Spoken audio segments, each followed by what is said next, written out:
Hi everyone, welcome back to Shani classes. First of all good evening. कैसे हैं आप सब? होपफुली, उम्मीद है, आशा है कि आप अच्छे हैं, काफ़ी बढ़िया हैं। आज की जो ये क्लास यहाँ पर है, यहाँ पर बाल विकास आपका एजुकेशन पेपर 1 पहला पेपर जो कि 50 नंबर का पूरा हमारा पेपर है, ये इसको हम यहाँ पर डिस्कस करेंगे। 2023 में जो पेपर हुआ था वो फुल डिटेल में देखने वाले हैं कि क्या आंसर्स हमारे यहाँ पर सही रहे हैं। तो तैयार है आज की इस क्लास के लिए? मैंने आपका 2023 रीसेंट ईयर के जो पेपर्स के सॉल्यूशंस हैं वो मैं आपको दिखा रही हूँ।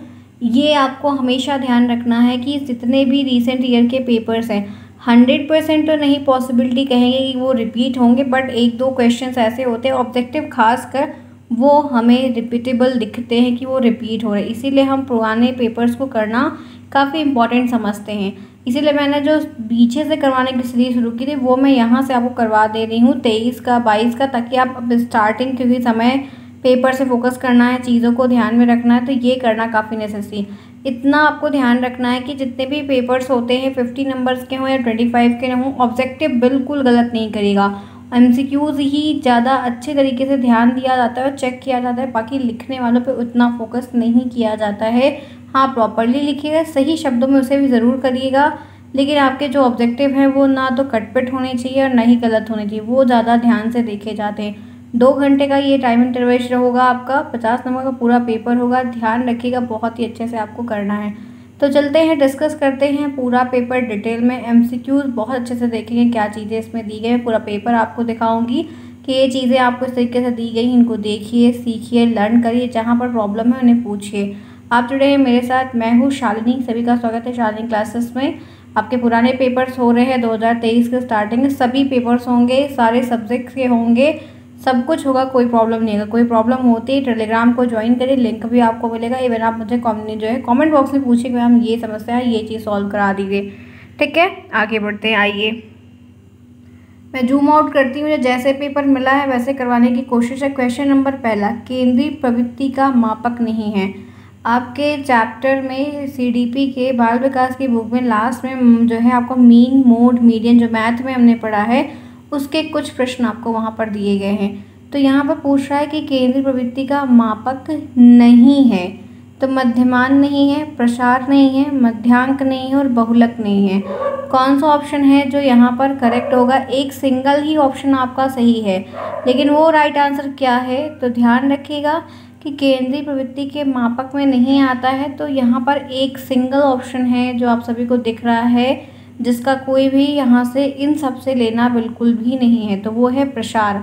मध्यमान भी काम में आते हैं, मध्यांक भी आते हैं, मीन मोड मीडियन आते हैं, बहुलक भी आते हैं, लेकिन ये प्रसार जो है वो यहाँ पर गलत है। आपका पहले में तीसरा ऑप्शन जिन्होंने बताया उन्हें 1 नंबर गेन होता है आसानी से।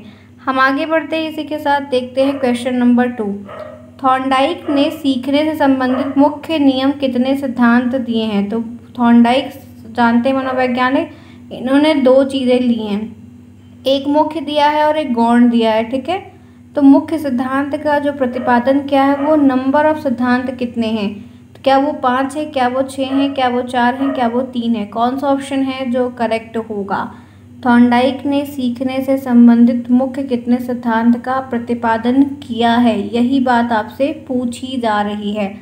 तो राइट आंसर यहाँ पर जो सही है, जो सीखने के प्रतिपादन से संबंधित सिद्धांतों के बारे में है, वो ध्यान रखिएगा कि 3 सिद्धांत हैं। मुख्य नियम कितने हैं? 3। गौण नियम कितने हैं? 5। ये चीज़ आपको ध्यान रखनी है। तो आपका ये ऑप्शन हो गया, आपका ये भी हो गया, यहाँ पर क्लियर है। आइए हम आगे बढ़ते हैं, नेक्स्ट देखते हैं।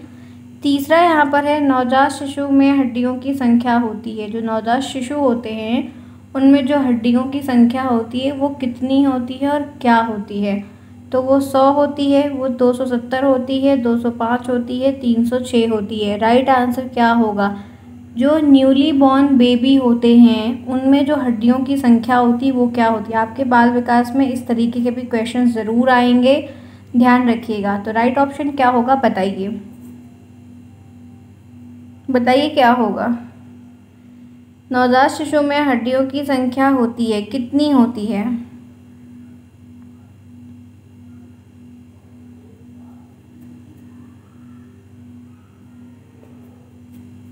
नवजात शिशु में न्यूली बॉर्न बेबी में कितनी होती है? तो तीसरा ऑप्शन आपका सही है, 270 होती है। इसी के साथ नेक्स्ट क्वेश्चन स्क्रीन पर, क्रिया प्रसूत अधिगम के सिद्धांत के प्रतिपादक कौन है? पहला ऑप्शन टॉलमैन है, दूसरा ऑप्शन स्किनर है, तीसरा ऑप्शन कोहलर है, चौथा ऑप्शन हिल। मैंने आपको कई बार प्रतिपादक के नाम, ये सारी चीज़ें बहुत बार पढ़ाई, कई बार आपको बोला कि इन चीज़ों को पढ़िए, सीखिए, समझिए, तभी चीज़ें आपके लिए आसान होंगी और समझ में भी आपको आएगा, नहीं तो आपके लिए ही दिक्कतें बढ़ेंगी।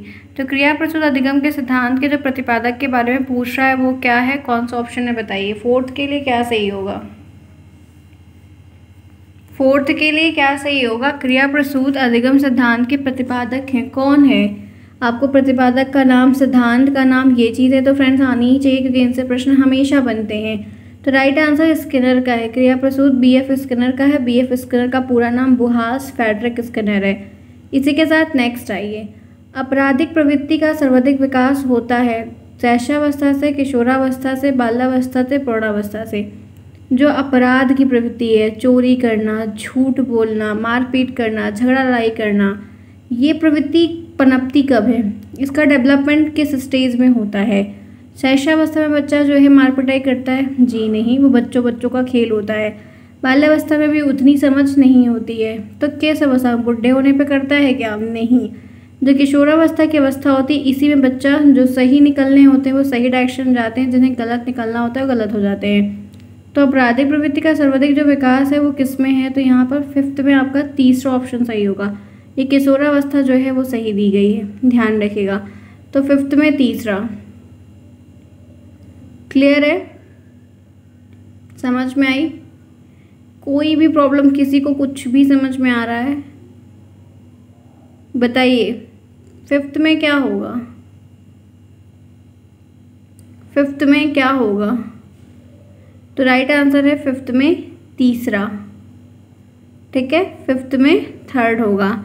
आगे बढ़िए, नेक्स्ट आइए, संज्ञानात्मक क्षमता की कमी से व्यक्तित्व में कठिनाई होती है शारीरिक विकास में, बौद्धिक विकास में, व्यावसायिक विकास में, समायोजन में। अगर बच्चे में संज्ञानात्मक क्षमता नहीं है, ठीक है, संज्ञान की कमी है, तो उसके व्यक्तित्व में किस चीज़ को डेवलप करने में प्रॉब्लम होगी या वो चीज़ कम रेट से ग्रोथ करेगी बताइए? अगर संज्ञानात्मक चीज़ें कम हैं तो उसकी व्यक्तित्व में जो कठिनाइयाँ, जो समस्याएं हैं वो क्या चीज़ होंगी जो इस तरीके से होंगी, बता सकते हैं?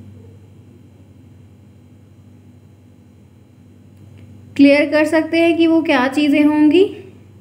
संज्ञानात्मक क्षमता की कमी से व्यक्तित्व में जो कठिनाइयों की चीज़ें देखने को मिलेंगी वो क्या होंगी? कोई गेसेस है, कोई आइडिया है? तो ध्यान रखिएगा कि इसका जो राइट ऑप्शन या राइट चीज़ें हैं वो बौद्धिक विकास में है। ठीक है, आपके किस में है? बौद्धिक विकास में है। तो ये क्वेश्चन आपका दूसरा ऑप्शन करेक्ट होगा। किसी दूसरी वस्तु की अपेक्षा एक ही वस्तु पर चेतना का केंद्रीकरण अवधान है, ये कथन किसका है? स्टेटमेंट वाले प्रश्न हमेशा आपको आते हैं और हमेशा आपको आएंगे, ये ध्यान रखना है। तो ये स्टेटमेंट किसने कही है? क्रो एंड क्रो ने कही है, डम्बिल ने कही है, वुडवर्थ ने कही है और एवरल ने कही है। किसी वस्तु दूसरी की अपेक्षा एक ही वस्तु पर, मतलब किसी दूसरी वस्तु की अपेक्षा किसी दूसरे पॉइंट पर फोकस करने के बजाय आप किसी एक चीज़ को ही केंद्र पे रख के उस पर ध्यान लगाइए। वो चीज़, ये कथन किसका दिया है? अच्छी बात है फिलहाल के लिए कि पहले आप वन टाइम वन थिंग से फोकस करिए। तो आपके इसके राइट आंसर क्या होगा आप बताइए? सेवन्थ में क्या सही है? एक सिंगल ऑप्शन आपका सही, अगर आप समझ रहे हैं तो यहाँ पे आपका डम्बल वाला जो ऑप्शन है वो करेक्ट होगा, सेवन्थ में तीसरा। ठीक है, इनफ। आगे बढ़े, तो सेवन्थ में मैंने आपको तीसरा बता दिया। अब आगे आइए, बुद्धि का विकास लगभग पूर्ण हो जाता है। जो बुद्धि का एक डेवलपमेंट है इंटेलिजेंस का, वो कंप्लीट हो जाता है। तो वो कंप्लीट कब होता है, क्या टाइम ड्यूरेशन है? शैशवावस्था में, किशोरावस्था में, बाल्यावस्था में और सभी अवस्थाओं में। पूरा कंप्लीट वो चीज़ें कब होती हैं, कब दिखती हैं कि हाँ ये डेवलपमेंट पूरा दिख रहा है या ये डेवलपमेंट इस तरीके से? बुद्धि का विकास लगभग जो पूर्ण हो जाता है वो क्या है? एट्थ के लिए कौन सा ऑप्शन है आपका जो करेक्ट होगा? तो ध्यान रखिएगा, एट्थ में आपका जो सही है वो है किशोरावस्था में। ये चीज़ें आपकी क्लियर हैं, जो लगभग जो डेवलपमेंट है वो पूर्ण हो जाता है, हर चीज़ें कंप्लीट दिखती हैं, तो वो एट्थ में आपका तीसरा ऑप्शन ही है जो बेस्ट है। ठीक है, एनी प्रॉब्लम एनीवन? हमने 8 तक दिया, 8 तक देखा और उम्मीद है कि सारे प्रश्न फिलहाल के लिए पढ़े हैं। कुछ कुछ रिपीट भी इसमें है। तो कोई समस्या अगर होती तो कमेंट बॉक्स में पूछिएगा। चलिए फटाफट क्लास को लाइक करिए, जिन्होंने क्लास को अभी तक लाइक नहीं किया। फिर आगे बढ़ते हैं और भी जो चीज़ें दी गई उन्हें हम डिस्कस कर लेते हैं, तो काफ़ी सॉल्वेबल चीज़ें आपको समझ में बेहतर तरीके से आ जाएंगी। ठीक है, आगे बढ़े, आगे आइए। सीखने को प्रभावित करने वाला सबसे महत्वपूर्ण जो कारक है वो क्या है? प्रेरणा है, रुचि है, ध्यान है और स्मृति है। सीखने को प्रभावित करने वाला सबसे महत्वपूर्ण एक कारक है वो क्या है? कौन सा ऑप्शन है करेक्ट है? 9th के लिए क्या होगा? क्या वो प्रेरणा होती है, क्या वो रुचि होती है, क्या वो ध्यान होता है, क्या वो स्मृति होती है? कौन सा ऑप्शन है जो करेक्ट होगा बताइए। सीखने को प्रभावित करने वाला सबसे महत्वपूर्ण जो फैक्टर है, कारक है, वो क्या है?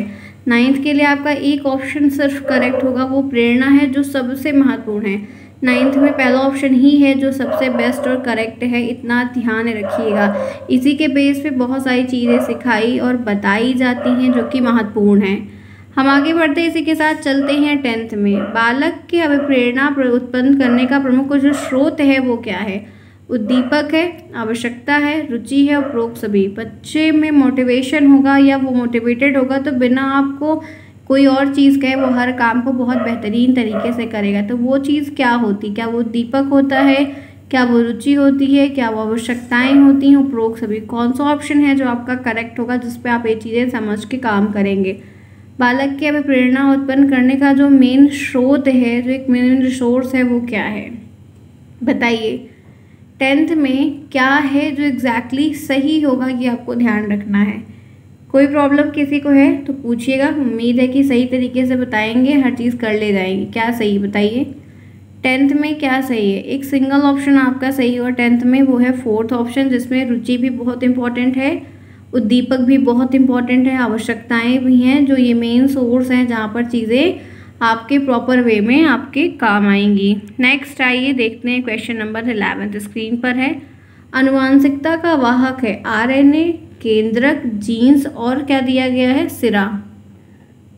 बताइए, जो आनुवांशिकता है, हेरिडिटी है, उसका वाहक कौन होता है? तो हम सभी जानते हैं, इसमें बिल्कुल भी टाइम को वेस्ट नहीं करना है, जीन्स ही होता है जो हेरिडिटी का वाहक होता है। नेक्स्ट 12 व्यक्तित्व मापन की सबसे अच्छी विधि है, व्यक्तिगत है, वस्तुनिष्ठ है, प्रक्षेपण है, ये सभी। यहाँ पर लिखा है सबसे अच्छी विधि है, तो सबसे अच्छी का विधि मतलब है कि व्यक्तित्व मापन, यानी कि पर्सनैलिटी को मापन करने के ये व्यक्तित्व व्यक्तिगत भी होती है, प्रक्षेपण भी होती है, वस्तुनिष्ठ, तीनों होती हैं। लेकिन इसमें एक वर्ड दे दिया सबसे अच्छी, तो सबसे अच्छी का मतलब कि इन सब में से कोई एक होगी, तीनों नहीं होगी। तीनों सबसे अच्छी नहीं, सिर्फ अच्छी अच्छी है, लेकिन इन तीनों में से कोई एक ऐसी है जो सबसे अच्छी है। तो वो कौन सी है, वही आपको बताना है। तो बता सकते हैं कि इसमें कौन सा ऑप्शन आपका 12th के लिए करेक्ट होगा? तो राइट आंसर यहाँ पर जो दिया गया है वो आपका ये तीसरा प्रक्षेपण ही है, जो सबसे इम्पॉर्टेंट है। ठीक है, इसी के साथ नेक्स्ट आते हैं 13। भाटिया बैटरी परीक्षण जो है वो किससे रिलेटेड है?